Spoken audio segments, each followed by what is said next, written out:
ಅಣ್ಣ ಅತ್ತಿಗೆ ಯಮುನಾ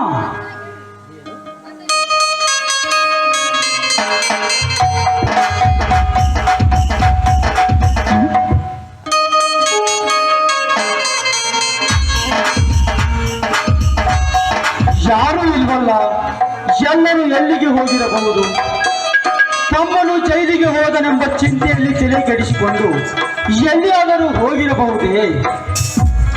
ಹುಲಿಯಂತ ನನ್ನ ತಮ್ಮನಿದ್ದರು ಎರಡು ಕಣ್ಣುಗಳನ್ನು ಕಳೆದುಕೊಂಡು ಕೂಡನಾದನೆಂದು ಎಲ್ಲಿಯಾದರೂ ಕಣ್ಮರಿಯಾಗಿರಬಹುದೇ? ಇಲ್ಲ, ಶಕ್ತಿ ಜೈಲಿಗೆ ಹೋದ. ಶಕ್ತಿ ಹೆಂಡತಿಯ ಬಾಯನ್ನು ತಿಳಿದು ಬೇರೆ ಮನೆ ಮಾಡಿಕೊಂಡಿರಬಹುದೇ?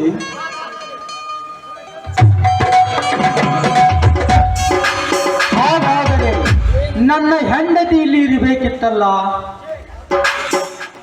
ಛೇ, ಇದು ಸಾಧ್ಯವಿಲ್ಲ. ನನ್ನ ಅಂತ ಕೀಳು ವಿಷಯಕ್ಕೆ ಇಳಿಯುವನಲ್ಲ. ಮತ್ತೇನಾಗಿರಬಹುದು?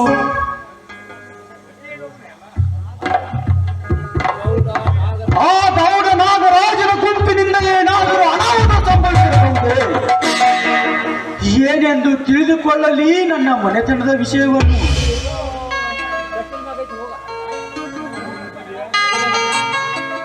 ಓಹೋ, ಅಲ್ಲಿ ಏನೋ ಒಂದು ಕಾಗದ ಕಾಣುತ್ತಿದೆ. ಅದೇನೆಂದು ನೋಡಿ ಓದಲೇಬೇಕು.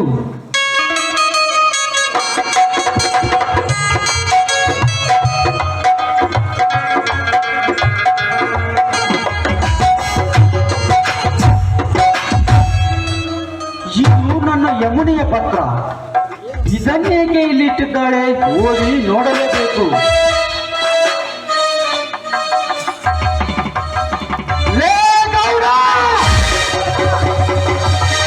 ನಾನಿಲ್ಲದ ಸಮಯ ಸಾಧಿಸಿ ನನ್ನ ಮನೆತನದ ಮೇಲೆ ನಿನ್ನ ಕಿಡಿಮತ್ತಿನ ಬಾಣ ಗುರಿಗಿಟ್ಟು ಹೊಡೆದೆಯ ಮಗನೇ, ನಾನಿನ್ನ ಜೀವ ಸಹಿತಗೊಳಿಸಲಾರೆ.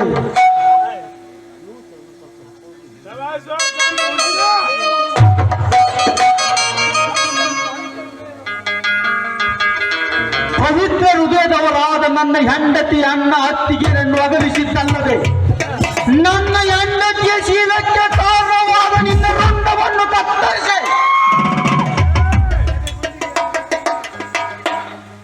ನಿನ್ನ ಎದೆ ಗುಂಡಿಗೆಯನ್ನು ಸೇರಿ ಹೊರ ಬರುವ ಬಿಸಿ ರಕ್ತದಿಂದ ಯಮುನೆಯ ಜಡೆ ತೋರಿಸಿ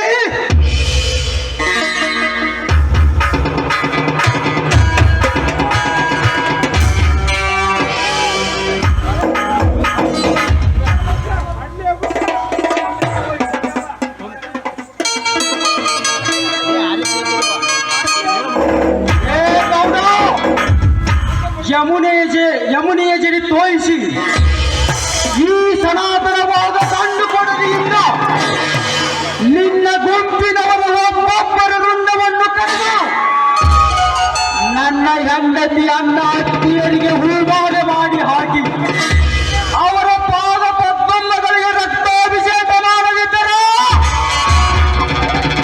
ನನ್ನ ಹೆಸರು ಶಕ್ತಿನೇ ಅಲ್ಲ.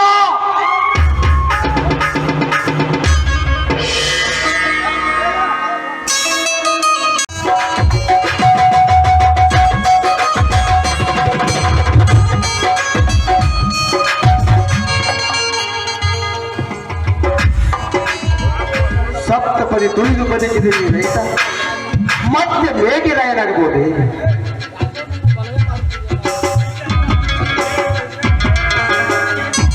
ಅದೇಕೋ ನನ್ನ ಮನಗನ್ನಾಗುತ್ತದೆ. ಇರಲಿ, ಎಲ್ಲ ಕಳೆದುಕೊಂಡ ಮೇಲೆ ಏನಾದರೂ ಏನು ಮಾಡುವುದು? ಅದು ನನ್ನ ಪ್ರಾರಬ್ಧ ಕರ್ಮ.